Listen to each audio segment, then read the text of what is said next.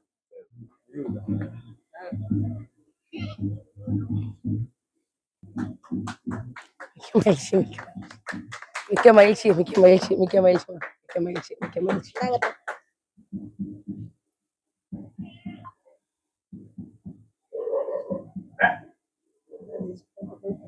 தண்ணி தண்ணி பெரிய மோன பெரிய மோன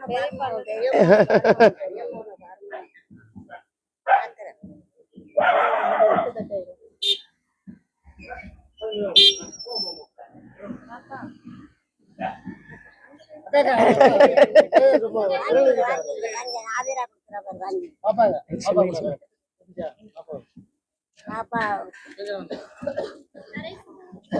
பேர் வைங்க. பாப்பாவா? பாப்பா. அவன் அண்ணா அவன் வெளிநாட்டுல இருந்துகிட்டு போன் பண்ற அக்கா வருவாங்க காசு கொடுக்கணும் பேர் வைக்கணும். அவங்க தான் வைக்கணும். வெளிநாட்டுல இருக்கிறாங்க அக்கா வருவாங்க.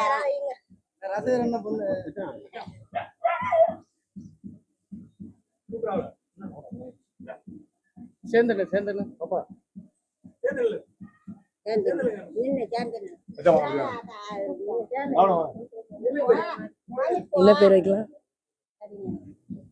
அறிவழகி வைக்கலாமா?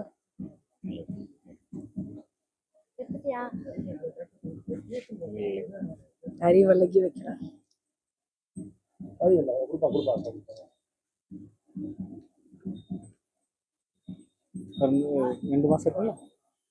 எவ்வளவு நாள்னா இருக்கும்? 2 மாசம்.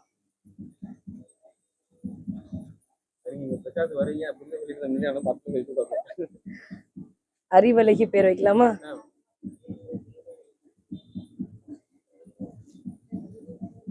அப்பா பேர் அம்மா பேரு? ராஜசேகர் கார்த்திகா.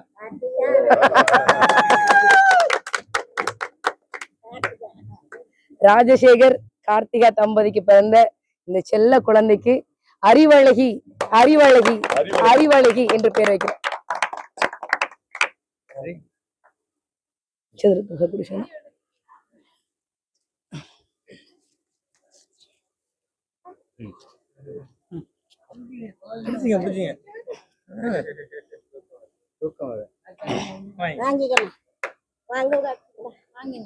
உங்க பேர் கார்த்திகாவா? வயசு வயசு வயசு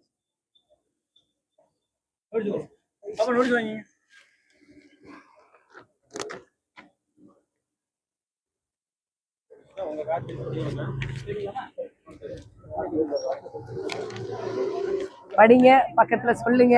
இந்த முறை நம்ம தான் வெல்றோம்னு சொல்லுங்க. சரிங்களா? மகிழ்ச்சி மகிழ்ச்சி மகிழ்ச்சி. வரமா? வரேன் வரேன் அண்ணே, படிங்க. ஓகே, மகிழ்ச்சி மகிழ்ச்சி. அப்படியா? சரி சரி மகிழ்ச்சி. சரி சரி சரி.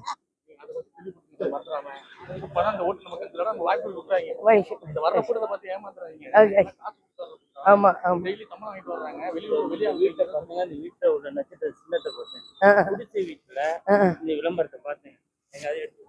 சரி சரி சரி சரிண்ணே.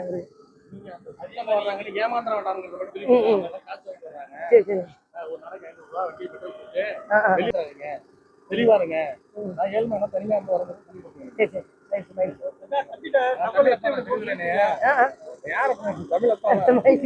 சொல்லிருக்கா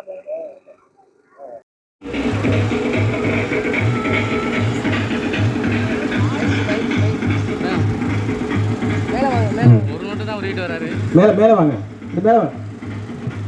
மேல வாங்க. தன் உழைப்பால் கிடைத்த பணத்தை ஊதியத்தை சீமான் தமிழ்நாட்டை ஆள வேண்டும், கீழூர் சட்டமன்ற தொகுதியை கார்த்திகா வெல்ல வேண்டும் என்று அள்ளி அள்ளி கொடுக்கும் அண்ணனுக்கும் செல்ல பிள்ளைக்கும் குடும்பத்தாருக்கும் வாழ்த்துக்கள் வாழ்த்துக்கள் வாழ்த்துக்கள். அப்பா எல்லாரும் வாங்க, எல்லாரும் வாங்க, எல்லாரும் வாங்க, புருஷன் வாங்க வாங்க.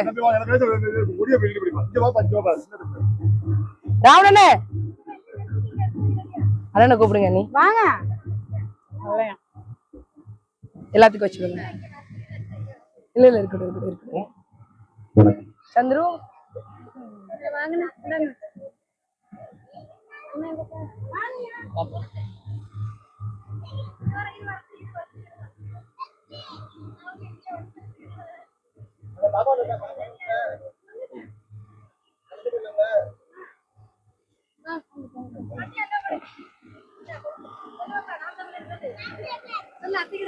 நாம் தமிழர் நாம் தமிழர்.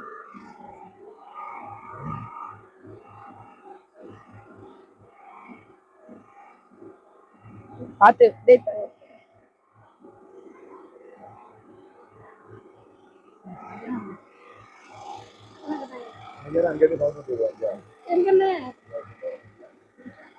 அவங்க அவங்க அவங்க அவங்க அங்க பார்த்தாங்க. சொல்லு பாப்பா.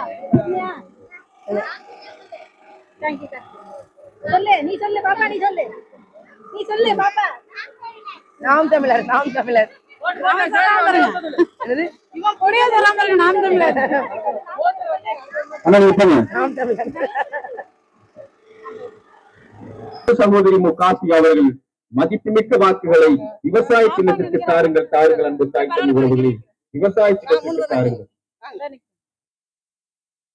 வேளாண்மையை அரசு பணியாக்கிட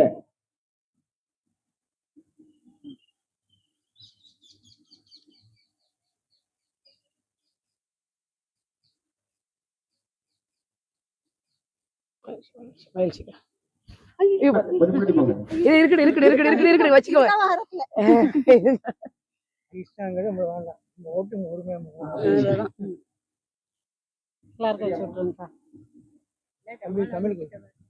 மதிப்புமிக்க வாக்குகளை விவசாய சின்னத்திற்கு தாருங்கள் அன்பு தாய் தந்தை உறவுகளே, விவசாய சின்னத்திற்கு தாருங்கள். நாம் செலுத்துவது வெறும் வாக்கல்ல, வச்சுக்க எதிர்கால தலைமுறை பிள்ளைகளுடைய வாழ்க்கை என்பதை சிந்தையிலிருந்து சிந்தித்து மகிழ்ச்சி மகிழ்ச்சி மகிழ்ச்சி.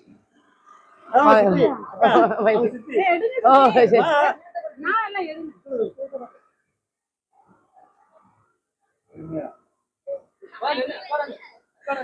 வாடி அப்படி வா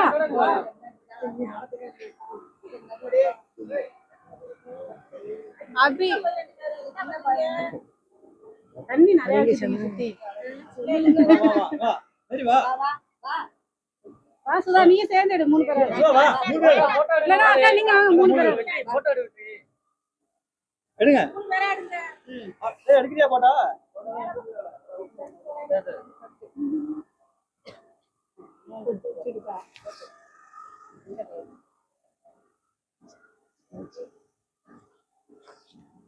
மிக்க நன்றி மிக்க நன்றி.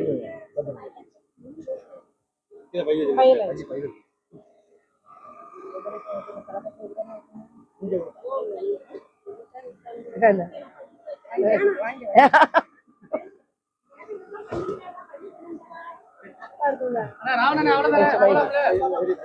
வண்டியில